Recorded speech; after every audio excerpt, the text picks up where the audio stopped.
কারো কথা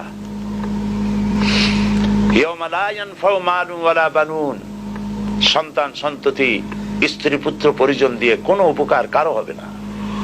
কোন পীর সাহেব কাউকে সুপারিশ করার কোনো সুযোগ নাই।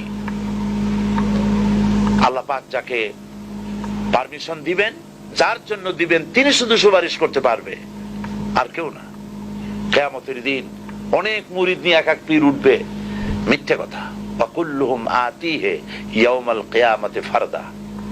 আল্লাহ পাকের দরবারে একজন একজন করে হাজির হতে হবে। আল্লাহ পাক বলেছেন, আমার কাছে একজন একজন আসবা, মুর্দাবাদ জিন্দাবাদ দিয়া, স্লোগান দিয়া, মিছিল করিয়া আল্লাহর দরবারে যাওয়ার কোন উপায় নাই। আল্লাহ আর তার বান্দা, সুবহানাল্লাহ। আল্লাহ প্রশ্ন করবেন, বল এই সব কাজ করছিস কিনা? আল্লাহর কাছে জবাব দেওয়া কি কঠিন হয়ে যাবে সেদিন। এই জন্য আল্লাহর রাসূল তিনি নিজে এই দোয়া পড়তেন, আল্লাহুম্মা হাসিবনি হিসাবান ইয়াসীরা। আয় আল্লাহ পাক, তুমি আমার সহজ হিসাব নাও। তো রাসূলুল্লাহ যদি সহজ হিসাব চান, তাহলে আমাদের উপায় কি? আল্লাহ তুমি আমাদের সহজ হিসাব নিও। রাসূলুল্লাহকে প্রশ্ন করা হয়েছে, হুজুর সহজ হিসাব কি? হুজুর বলেছেন, আল্লাহ যাকে মাফ করতে চাইবেন তাকে একটা পর্দার আড়ালে নিয়ে যাবেন, জিজ্ঞেস করবেন, এই বান্দা এইসব কাজ করছো? এখন আল্লাহ জিজ্ঞেস করতেছেন, সে তো ভয়তে অস্থির হয়ে যাবে, কেন্দে পাগল হয়ে যাবে, আল্লাহ করে ফেলছি, আমার মাফ করে দাও। আল্লাহ পাক তার জবানের সমস্ত পাপের কথা শুনে সে যখন অনুতপ্ত হয়ে কাঁদতে থাকবে, আল্লাহ বলবেন, যা মাফ করে দিলাম, জান্নাতে চলে যা। এইটা হচ্ছে হিসাব ইয়াসির।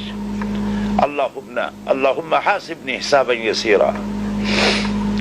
কাবা শরীফ মানুষ যখন তাওয়াফ করে, এই তাওয়াফের ষষ্ঠ তাওয়াফে একটা দোয়া আছে। এই দোয়া আমি যখনই পড়ি আমি চোখের পানি রাখতে পারি না। ষষ্ঠ চক্করে একটি দোয়া আছে। দোয়াটা হচ্ছে, আল্লাহুম্মা ইন্না আলাইয়া হুকুকান কাসীরান ফীমা বাইনি ওয়া বাইনাক। আয় আমার রব, তোমার সাথে আর আমার সাথে অনেক দেনা পাওনা আছে, আর তোমার বান্দাদের সাথেও আমার অনেক দেনা পাওনা আছে। তা আমি তোমার বান্দাদের কাছে যে বিষয় ঋণী আছি, সেই ঋণ পরিশোধের জন্য তুমি আমাকে যোগ্যতা দাও, পরিশোধের তৌফিক দাও। আর আমার কাছে তোমার দেনা আছে, তা আমার কাছে তোমার যে দেনা আছে সব দেনা তুমি শোধ করে দিয়েছো। আমার চোখ দিয়েছো, মুখ দিয়েছো, কান দিয়েছো, স্বাস্থ্য দিয়েছো, বউ দিয়েছো, বাচ্চা দিয়েছো, টাকা দিয়েছো।